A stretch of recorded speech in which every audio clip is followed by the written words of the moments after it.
HRN listeners. As we celebrate our 15th year, we are deepening our commitment to giving voice to the next generation of food systems storytellers, and we need your help. Our internship and fellowship programs help activate new possibilities for underrepresented and underestimated young people through experiential journalism, audio engineering, and production training. Through these unique programs, HRN helps food equity stewards build essential workforce readiness skills that expand their potential and foster economic mobility. Please consider supporting these critical programs. And with a minimum donation, you can be entered to win a dinner for two at an amazing restaurant in one of 8 cities and tickets to a concert at a great venue in one of those cities. We have incredible partners across the country who have donated, as they also share our passion for helping to educate the next generation of food systems storytellers. Check out heritageradionetwork.org/15 to donate and enter to win today. That's heritageradionetwork.org/15 to donate and enter to win today. And make sure you donate before March 31st. Thank you. Visit a farm. Log on to escapemaker.com for more ideas on local weekend getaways and day trips to orchards, farms, wineries, breweries, and more. Get out of the city and explore while also supporting your local farmers. Log on to escapemaker.com now to get inspired and make your escape through the net. You're listening to Heritage Radio Network. We're a member-supported food radio network broadcasting over 35 weekly shows live from Bushwick, Brooklyn. Join our hosts as they lead you through the world of craft brewing, behind the scenes of the restaurant industry, inside the battle over school food, and beyond. Find us at heritageradionetwork.org.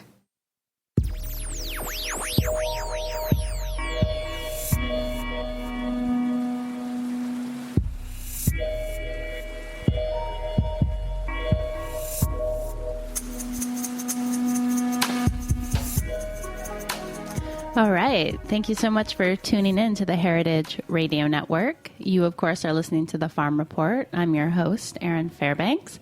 I am without my new co-host, Charlie Comer, today. Stay tuned. She's got some great shows lined up for you for later this January and February. But today, it's a little bit of a rainy day here in Bushwick, and we are in the studio with a guest who's visiting from Vermont, Ben Machin of the Tamarack, Vermont Sheep Farm. Ben, welcome to the show. Thanks for having me. It's always such a treat to have farmers in the studio. So you came down today because you work with our founding organization, Heritage Foods USA, to drop off a bunch of lamb. That's right. Yep. I delivered 34 lambs to Heritage Foods just a few minutes before I came in here. Way to make it an efficient journey. That's You're right. like, after this, I have my segment on CBS, and then I'm going out for a meal. Actually, I think you mentioned, like I said, it's a little rainy here, but up in Vermont, I guess they're projecting some pretty icy conditions. Yeah, somewhere in between here and Vermont, there'll be freezing rain, so I'll probably try to take off pretty soon. Yep. So, Ben, you are kind of the steward of your family's flock of sheep. You raise a couple of rare breeds, the Tunis and the Dorset Horn. And we're going to talk a little bit more about those breeds and how you came back to the farm. But I want to start a little bit further back because I was really intrigued to learn that you spent some time as a smoke jumper with the Forestry Service. Yeah, I did. Yep. Yeah, so for people that don't know, smoke jumpers are wildland firefighters that get delivered to fires with planes and and parachutes. And I did that for 7 summers. Excuse me. So how does someone voluntarily decide they're going to jump out of a plane into a fire? It's funny. Once you get used to having a parachute, you'd much rather jump out of the plane and use the parachute than land on the plane. Yeah? Yeah. I had a girlfriend of mine from my childhood spent 2 summers doing fire jumping, and that's where she met her husband, and such an interest. So, and why is it only summers? Is that just because that's the fire season? Yeah. So the western forest is designed to burn. The ecology of the forest is such that fire is really needed to cycle nutrients and to allow the trees to regenerate. So whereas in the eastern forest there isn't a natural fire cycle, in the west there is. And it varies depending on the tree type as to how often the forest is designed to burn. But anywhere from New Mexico up to Alaska and all along through the Rocky Mountains, there'll be fires, and they start sort of in March or April, often in the south, and then they pop up in different places throughout the summer. So fire season is generally like March or April through October, depending on the summer. And so when you jump in, like, what are you doing? Yeah, so you jump. People always ask me, why would you jump into the fire? Of course, you don't jump into the fire if you can help it, but you do try to jump near the fire. And I think probably the first thing to understand is that the smoke jumpers are a special resource that's used only in situations that it makes sense to use them. So if there's a fire where someone can drive to the fire or land a helicopter near the fire, they'll use different types of firefighters. Smoke jumpers are just used for wilderness areas where they can't get people in quickly to put the fire out. And the idea is that you're detecting fires really early on before they become large, and you're trying to put them out before they get large. So if the jumpers do their job, nobody even really knows they were there.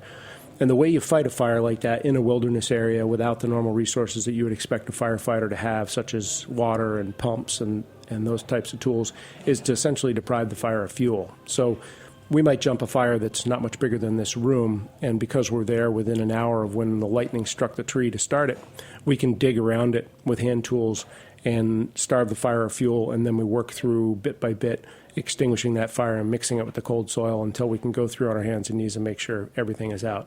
Now, that's a perfect scenario. Sometimes you might jump a couple fires in a day if they're little fires and everything goes well, but there are plenty of fires that jumpers get onto and they just blow up and get out of control. And those are the fires you hear about in the news, the ones that the jumpers weren't assigned to or were assigned to and just didn't catch. And there are only about 300 jumpers in the whole system, so they try to use them, hold them in reserve, and use them really selectively. And they're all stationed at airports where you can get on the plane within 5 minutes and you're gone. Wow, so you're kind of just like chilling at the base, and then everyone's like, all right, let's go.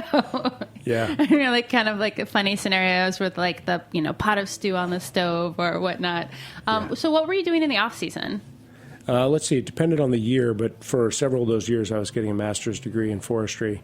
A couple of winters I just strictly trained because I was moving from the job that you sort of do before you start to smoke jump, which is called hot shotting, moving from that to smoke jumping, and the physical training requirements for smoke jumping are fairly high. So a couple of winters I just trained, and then the rest of the time I was working on a master's degree. So forestry is something I'm just starting to learn a little bit about, and I think for a lot of people like myself, when you think about forestry, maybe you have some experience going to a state park as a kid, and there's like people who check you in and people who check out your campsite. And I get the vague idea that folks are kind of out and about, kind of keeping an eye on things and like maintaining trails. But I know there's a lot more to it than that. Can you kind of give us a little bit of like the lay of the land? Like, what are the types of work that someone with that degree would pursue traditionally? Yeah, forestry is a pretty broad field, and it could run the gamut all the way from someone like a park ranger, the type of people that you're describing that interact with the public in a park and help to make sure that people are lighting safe fires and doing that type of stuff, all the way to people that manage large tracts of forest land in remote areas for the production of timber. So there's and in between there are a lot of different jobs all along the way. In Vermont, much of the landscape is privately owned by small private landowners that own anywhere from, say, 30 to 500 acres of land. And so a lot of foresters in Vermont are working for those people who are just regular folks like any of us. They just happen to own some land. And, of course, in Vermont, land is not as expensive as it is in more developed areas. So a forester might come in and consult with them about how to manage their forest. They would evaluate, do an inventory, determine what species of trees are growing there, look at the soils, look at the wildlife habitat, work with the landowner to figure out what the landowner's objectives and priorities are for the property, and then help them to implement that. So some landowners might be very interested in generating a little bit of income from selling timber. Some of them might be more interested in wildlife habitat. Some people are really interested in the water resources on their property, their wetlands, their vernal pools where amphibians breed, and streams where trout might use. What's a vernal pool? Okay, yeah, great question. Vernal pool is it's a depression in the soil that seasonally fills with water that allows frogs and salamanders to reproduce. Okay. And then because it's not connected to a stream, the fish that would be predators of those eggs can't access it. So it's essentially a safe place for reproduction for amphibians. Huh. I remember, like, when I was up at Flying Pigs Farm, that Jen, one of the people who own the property, would talk about the trees on their land as the college fund for their two kids, Jane and Charlie. Like, we're going to plant, we have these like trees, and we're going to we have them evaluated, and we're going to harvest them when it's time to like pay the tuition bill. Yeah, yep, and that's a very common scenario. Sort of looking at the forest resource as another form of retirement, or as a special fund for a special purpose. So, how old are you? Like during this, I'm guessing like mid-20s. Yeah, I think I started firefighting when I was 25 or 26, and did it through my early 30s. So how did you end up back in Vermont on a sheep farm? Yeah. Well, I grew up in Vermont, and I lived not far from where I grew up, and I always knew I lived a few different places and worked out west, and always knew that I would come back. I just love Vermont, and I wanted to be near my parents in case they needed me later in life, and I wanted to, if I had kids, I wanted them to be able to know their grandparents well. So it was always a priority of mine to come home. Forestry seemed like it was a good way to do that. Some local friends had a forestry business and needed a little bit of additional help. So I started on the master's degree while I was smoke jumping, and once I completed that, settled back down. And around the same time, I've always had a strong interest in farming. I grew up on a small, organic, diversified homestead, and my mom is an herbalist, and my parents produce maple syrup and have an apple cider press. And so that sort of stuff is just in my blood. I think it's in my background, and it always interested me. And I was looking for something to do that was agricultural. I thought maybe I would develop a small beef operation, and I got a couple of beef cows. And around the same time that I did that, my mom's father, my grandfather, Herb Liddell, was at the stage and age where he was getting close to passing away. And I went to visit him once with my mother, and he and I had a conversation in which it became really clear that the sheep that were part of his farm throughout his whole life and that had started the generation before were really important to him. And in talking with my uncle, who manages my mom's family's dairy farm, it was clear that the sheep were not something he was that interested in, and he was going to sell them when my grandfather passed. And as it turned out, my grandfather passed about a week later, and so I had to make a quick decision, and I bought what was left of the flock from my uncle. And got started that way.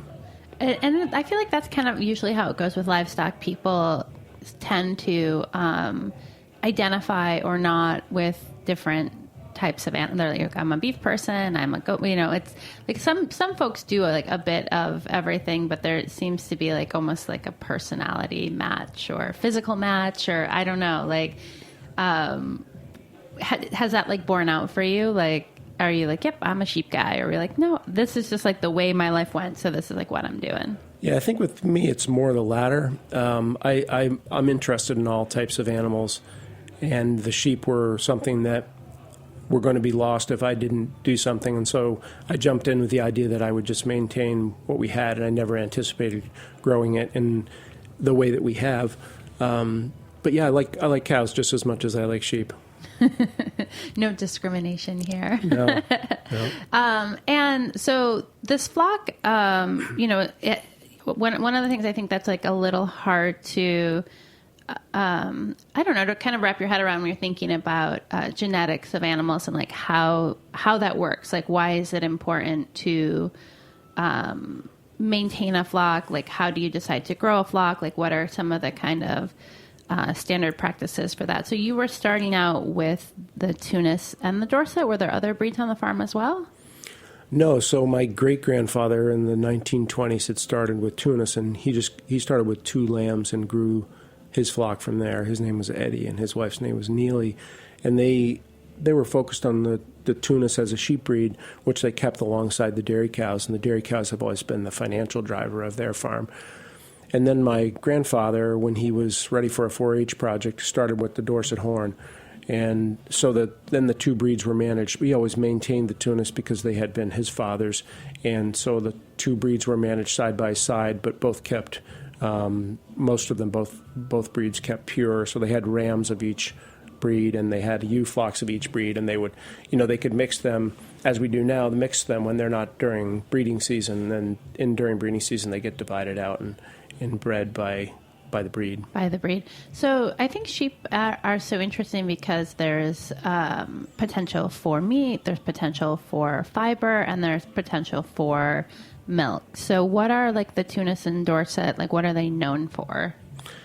Well, like a lot of heritage breeds, they're multi-purpose animals. So they date from the time before there was as much specialization in agricultural breeds as there is now. So they're good at all of those different requirements, or they can produce in all three of those different categories, but they're not the best at any one. So there are better wool breeds and better milk breeds and better meat breeds out there, but they're a nice mix of the three. They come from very different backgrounds, with the Tunis being a mix of sort of unknown early American sheep that were in existence on the East Coast and some African genetics that were introduced, and then the Dorset being from the south of England, the sort of rolling green hills. So they come from very different parts of the world, but they actually work together relatively well in our operation. And how can you tell them apart? Like if I'm looking out into your field, can I like spot them easily? Yeah, so if you were at a distance, it might be a little bit of a challenge. The Tunis has more of a creamy fleece, and the Dorset's a little whiter, so you might be able to pick them out right away. But as soon as you get a little closer, it would be really easy, because the Tunis are a polled breed, so they don't have horns, and they have a cinnamon red-colored face. They're the only breed to have a reddish face. And the Dorset horn have a pure white face, and the females have horns. One of the few sheep breeds where the females and the males both have horns. I wonder why. Yeah, I think it was bred out of a lot of breeds. Yeah. Over time. For example, polled Dorset is one of the most common breeds worldwide, and the horned Dorset is one of the most rare. So the horned Dorset is actually more rare than the Tunis at this point, and the Tunis itself is fairly rare. So when they got to the point where they were trying to ship animals longer distances, one theory that's been presented to me is it was around the time of the railroads. So when they wanted to start to pack a lot of lambs onto a railroad car and ship them a distance, the horns of one animal would damage the meat of another. Right. And so they started developing polled breeds. So yeah, it's rare. Polled breeds is a breed that has no horns. Right. And how do you spell that? Polled. Okay. Cool. I'm like losing my train of thought. I'm like, I have like so many questions swimming around in my head. That's right. But I'm thinking about, I want to kind of stay on this genetic track. And so you're working with rare breeds. Both breeds are recognized by the, Livestock Breed Conservancy, of which I know that you're a member. Great organization that kind of tracks and does record keeping for rare and heritage breeds of animals, but also offers kind of education services and kind of documentation. When you're thinking about your breeding stock and you're working with an animal that has all these different types of uses, how do you kind of like make decisions about what animals to like breed back to keep in your farm? Like what are the like archetype characteristics that you're looking for, and how has that like maybe changed over the time that you've been working with the flock? Yeah, so some things on our flock I feel like are in pretty good shape, and I don't need to discriminate between animals on quite so much as I might have needed to when we started. An example of that would be conformation. So our animals have pretty good conformation. Their body shape is about what it should be. Something you often see in sheep is an uneven back line, for example. And that's just indicative of an animal that's not going to produce well and hold up over the long haul. So there are virtually no animals on our flock that have an uneven back line at this point. I'm going to jump in here on two things. One, conformation, you're basically talking about like the physical structure of the animal. So like the meat to bone ratio, the size of the like loins, the way that the animal kind of dresses out, that's kind of what's encompassed in conformation, or are there other pieces? Well, I would describe conformation more as the structure of the skeleton of the animal. Okay. So does it have, short front legs and tall rear legs? Does it have a straight spine along its back, or is it curved? Does it have wide enough rear legs so that the udder isn't pushed up against the legs, and so that delivery of lambs is relatively easy? Does it have a small enough head so that its offspring will have a small head, so that when it's giving birth, the offspring will be able to come out smoothly? So carcass characteristics are certainly related, right, but I'd say they're just a little bit different. Piece of that. And I've had a guest on, John Wilkes, in the past, who's done quite a bit of work in the sheep and lamb industry internationally, and he has kind of the distinction of having given ultrasounds to, like, I don't know, something crazy like 40,000 sheep, and so he's used ultrasound technology a lot to kind of determine kind of that kind of confirmation, and like how animals are growing and developing, and thinking about how do you standardize procedures for harvest, and so you're getting, like, if you're a chef, you want all your loin racks to look really similar, that right, kind of thing. What are the kind of tools that you use other than your eyes to, like, because I can imagine after a certain number of years, you can kind of look at a sheep and be like, oh, the back legs are a little bit longer, they've got wide hips, the same way you like look at a person. But are there other tools that you're using to evaluate some of those things? Yeah, so first, to sort of jump back to your previous question, and then I'll talk about the carcass characteristics a little bit. So the things that we're evaluating and tracking in our animals are the rate at which they twin. So we express that as a percentage. So if a ewe has a single lamb every year, then her average is 100%. If she has 2 lambs every year, 200%. And the higher number obviously is better for the farm, because you're producing more lambs, which are your crop, and you have a greater group of lambs to choose from when you're selecting your breeding animals. So that would be one thing, twinning ratio, and then growth rate's very important to us. And then longevity is important to us as well, because we want the brood animals to last a good long time. So that's kind of how we evaluate and make decisions about which animals to keep, both in terms of which animals need to be culled from the brood flock and which animals need to be recruited. So if a ewe has gone from twinning to 2 or 3 singles, it's time for her to be culled and removed from the flock. If, on the other hand, we're trying to decide between several female lambs to retain, to integrate into the brood flock, we'll want to select ones whose parents have a history of twinning, and both on the paternal and the maternal side, so we're tracking that information. In terms of carcass characteristics, I mean, that's something that we are learning more about all the time, and it was not a focus of ours early on. Because we have the breeds we have, and because we want to maintain them, and because some of our customers like Heritage Foods USA really value that, we're going to keep breeding those animals pure. And as a result, we will probably never produce as large, for example, as large a loin as you might with a more commercial breed. If, for example, if you had a Texel and you crossed a Suffolk onto it, you're going to get a much meatier lamb that's going to be bigger. It's going to grow faster. It's going to have a larger loin eye. So we will probably, we're getting really good feedback about our carcasses, but we will probably never try to compete with that type of product.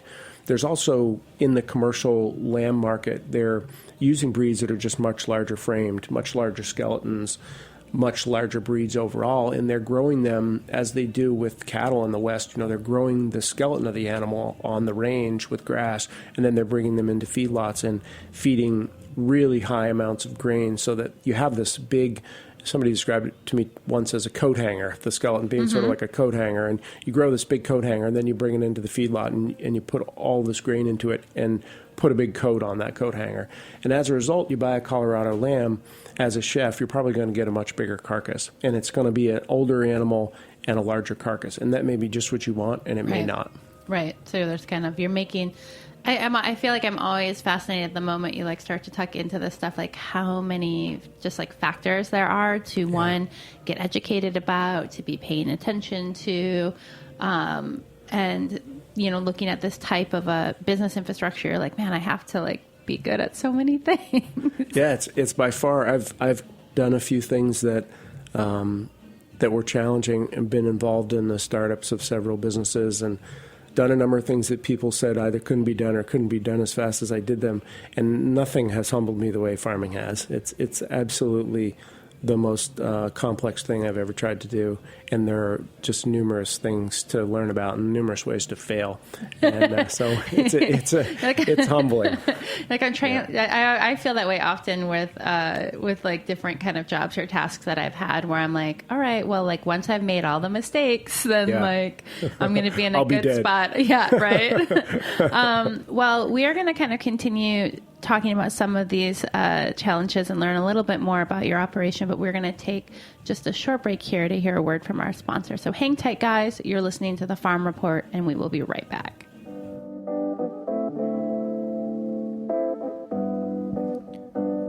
And this one is Relax, It's Just the End of the World by Tackstar. We'll be right back.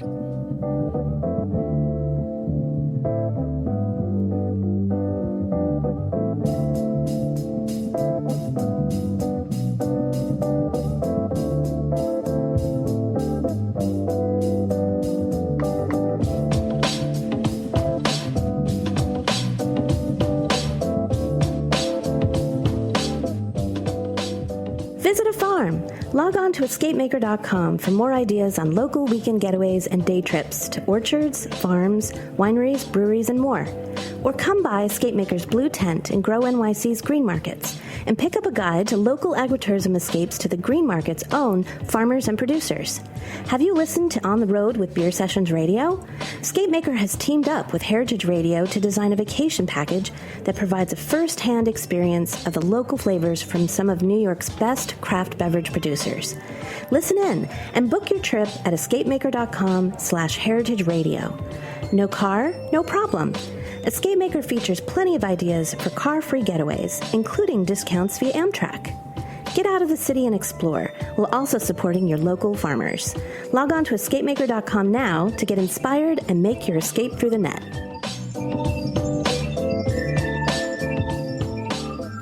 All right, we are back. We are in studio with Ben Machin of Tamarack, Vermont Sheep Farm. If you want to learn more about their operation, you can visit. They have a great website, www.tamarackvermontsheepfarm.com. Actually, that's not right. It's tamarackvermont.com, right? Yeah, that's right. Yeah, I added the other thing in there. They also have a sister website called vermontheritagwool.com if you want to pick up some of the beautiful comforters and blankets. And I think occasionally you guys have sheepskins as well. I know I have a sheepskin from you. Yep. So before the break, we were talking a lot about the breeds that you're working with and the kind of conformation. And what I want to touch on for just a moment here is the fiber aspect of running a lamb and sheep operation. Do you have to shear sheep? Can you like avoid that process, or like if you have sheep, you're going through a shearing process, and like there's no way around that? The short answer is it all depends on the breed. Okay. And there are a couple of sheep breeds that are what they call hair sheep. So Katahdins are one example, Yep. and Dorpers are another. And so they grow hair that they shed every spring. And so in the summer, their hide is looking more like a goat's, and in the winter they fluff up a little bit more like a sheep, although they never have a full fleece like a wool breed. But the vast majority of sheep are wool breeds, and both of the breeds that we have are wool breeds. We have a few Dorpers in the flock just for fun, and they don't get sheared, but all the other sheep do get sheared. And it's an annual thing for us, and we do it right around the time when the ewes are lambing, depending on the weather, because we're in Vermont and we'll lamb in February or March, and it can be 20 below zero Still and too cold. So we try to just pay attention to the weather and make a decision each year depending on what the weather patterns have been like. And now I know there's folks who like make their living kind of traveling the country shearing sheep. Is that do you work with someone? Do you do that on farm? Like, what's that process look like? How long does it take? Yeah, we have a wonderful shearer, Gwen Hinman, who we absolutely love, and she does our shearing every year. She comes for 2 days, and she shears about 300 sheep. Gwen can do them incredibly fast. It's about technique. It's definitely not a brute force game, at least the way she pursues it. I'd be amazed if Gwen was a 110 pounds, and it's really amazing to watch her work the animals into the right positions in order to be able to shear them efficiently. And some of our sheep are relatively big. We have ewes that are well over 200 pounds. So she can shear a sheep, I think, in a couple minutes when she's really in a groove. The value of the wool is fairly low, so it's sort of just something that has to be done unless you're creating a value-added product with it. Just to put some numbers to that, I think Gwen's shearing is about $4 a sheep, and the wool is worth maybe $1.50 or $2. So it costs more to remove it than the material is worth. Okay. So, and when you're shearing a sheep, basically, can I think of it like getting a buzz cut, where you're just like, or is it different than that? Yeah, it's more like a beard trimmer. Yeah, okay. And you end up with maybe maybe an eighth of an inch of wool on the sheep, and so at that point in the year they might have like 3.5 or 4 inches of wool on them. And if you remember back to your high school geometry class and the volume of a cylinder, when you take that 3 or 4 inches off the outside of the animal, you're losing half of the total mass of the animal. So you quickly understand where the expression getting fleeced comes from. You're like, God, I had such big sheep. And they get sheared and you've been like, fleeced.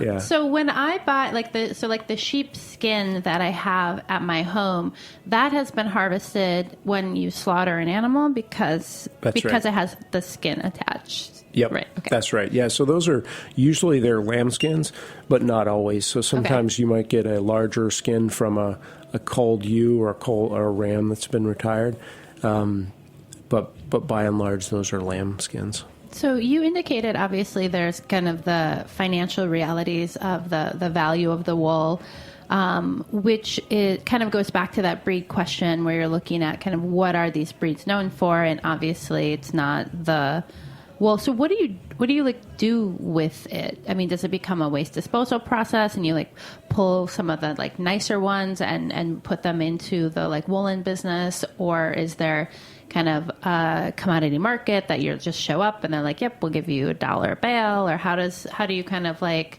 handle the wool after it's been sheared from the sheep? Yeah, so there's a real lack of critical mass in wool production in eastern U.S.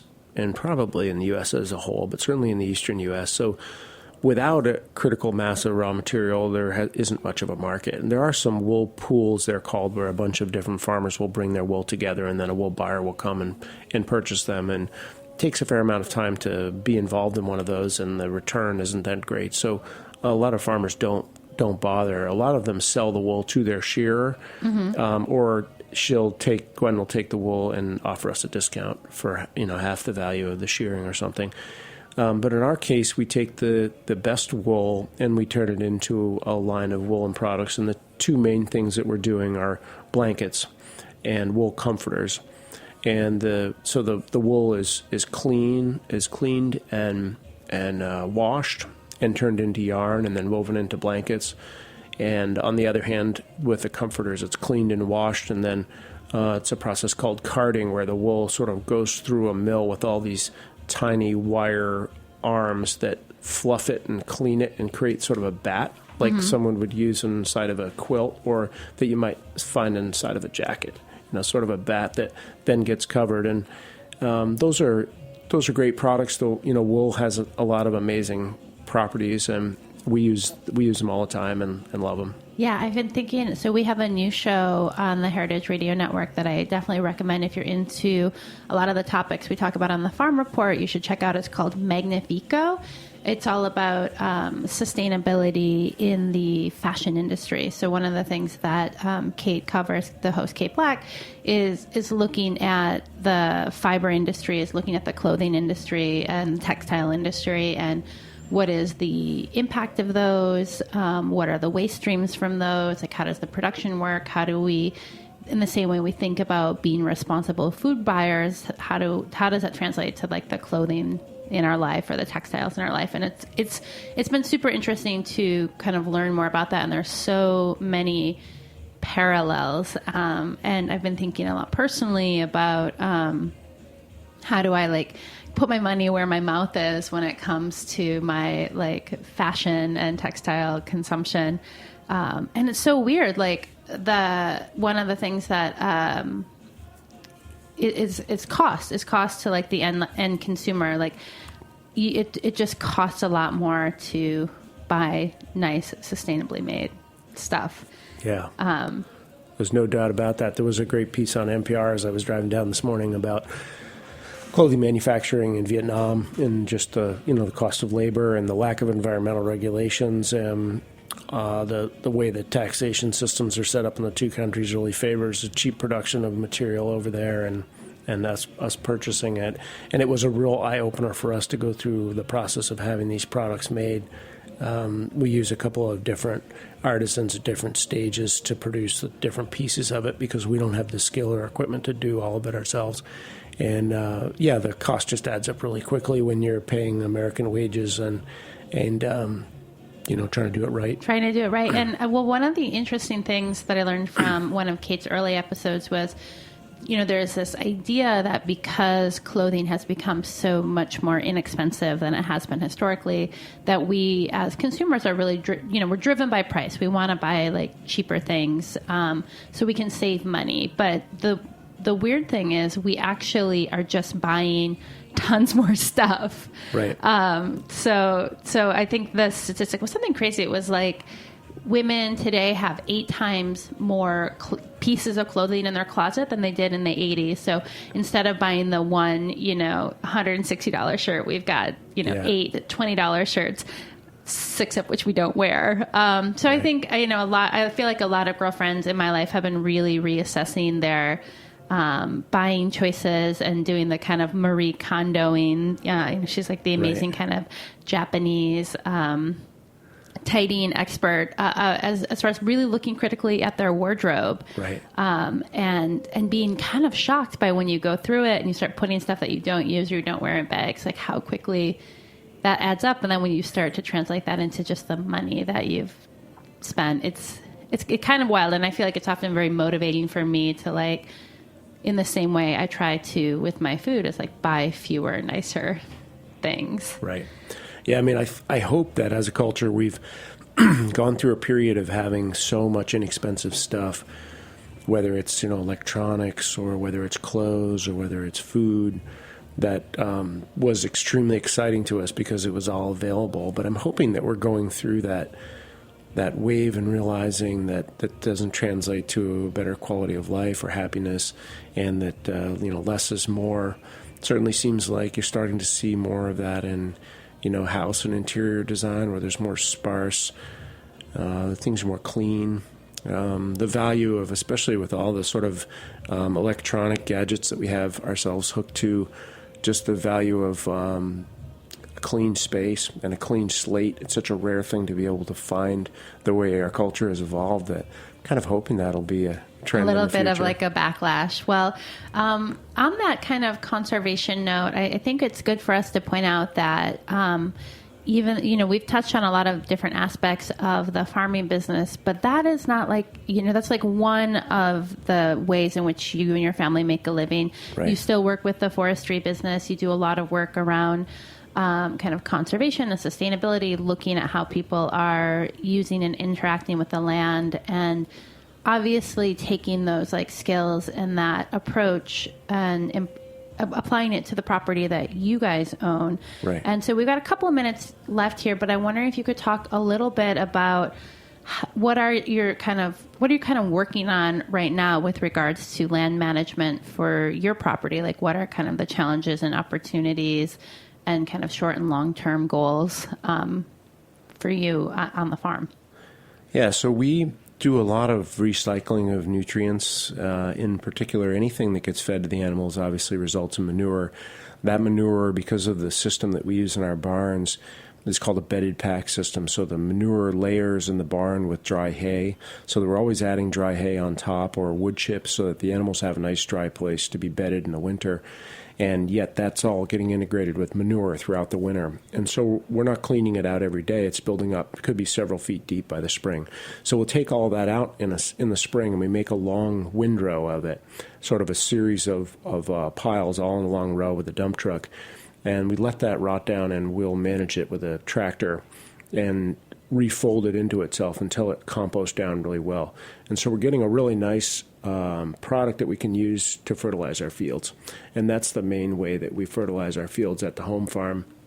We also lease a number of different properties around town, and we use a variety of different fertilization techniques depending on what the field needs. And every field is tested every year to help us figure out what it needs in the way of amendments. And it's been a passion of mine, equal to my passion for the animals, growing beautiful grass and restoring fields that have been abandoned. And I'm proud of what we've been able to do in that respect. Yeah, it's interesting. I feel like, too, do you have a sense of like how Vermont stacks up regionally with regards to resources in that area? I know if you're like looking to restore grasslands or marshlands, or like what are the things that you can look to from an education standpoint, or potentially funding or tax abatement? Are those like, does that type of infrastructure exist for that stuff? Or? Yeah, that's a really great question. In a big subject, really. But I think there's a lot of good information in Vermont. There are a number of organizations that are very helpful. The University of Vermont Extension is good. There's a pasture network that's very good. There's the Organic Farmers Association, and there's a Sheep and Goat Association as well. There are a lot of different organizations that have information and host pasture walks where you can go to different farms and see how they're managing things and get ideas. And there's a couple of major workshops a year where you can go and learn more, and those are all helpful for sure. In terms of funding, there isn't a lot unless you happen to have a water quality issue on your property or the property that you're managing. And if you do, then there's federal funding available that you have to apply for and is competitive. But if you have a water quality concern, you generally do get funded to deal with it. And to sort of make that less conceptual and more specific, if you have animals that are grazing next to a stream, for example, and the manure is able to get into the stream, that's not ideal. And so the federal funding would help to support the installation of fence and then the development of an alternative water source so that the animals aren't in the stream and yet they still have water, and you can rotationally graze them through the fields maybe the way you want to.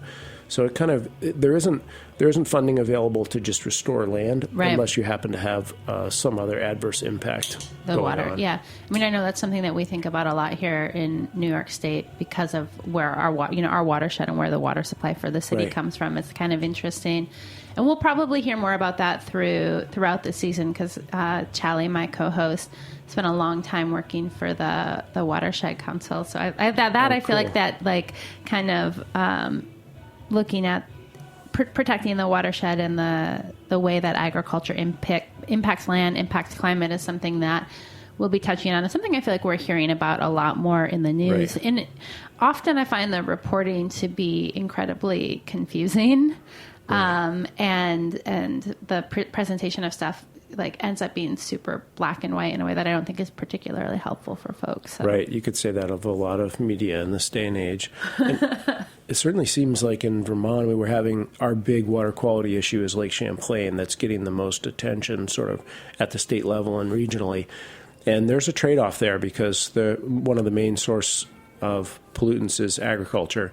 And so there's a decision that our culture needs to make about where the line is between water quality, the importance of water quality, and the importance of growing food.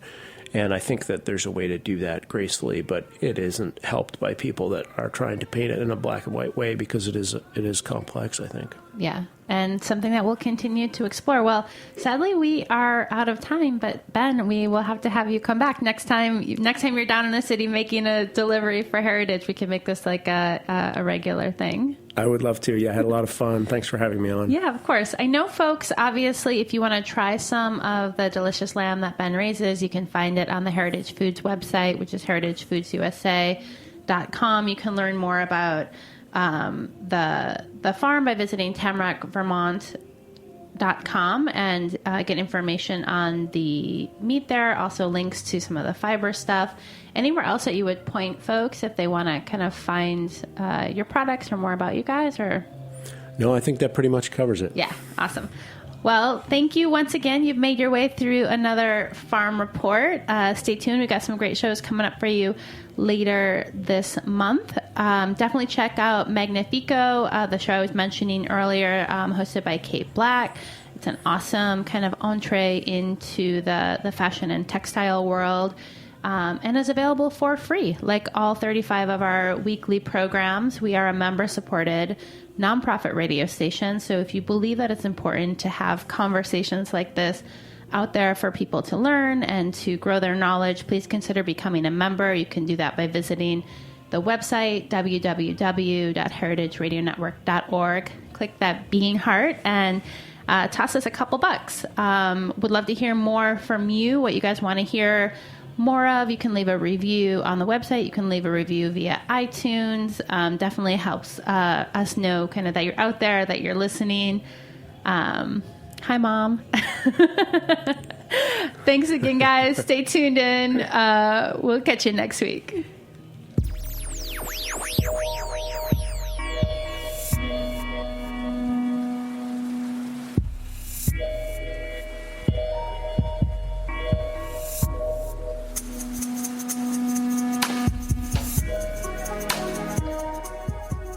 Thanks for listening to Heritage Radio Network, food radio supported by you. For our freshest content and to hear about exclusive events, subscribe to our newsletter. Enter your email at the bottom of our website, heritageradionetwork.org. Connect with us on Facebook, Instagram, and Twitter at heritage_radio.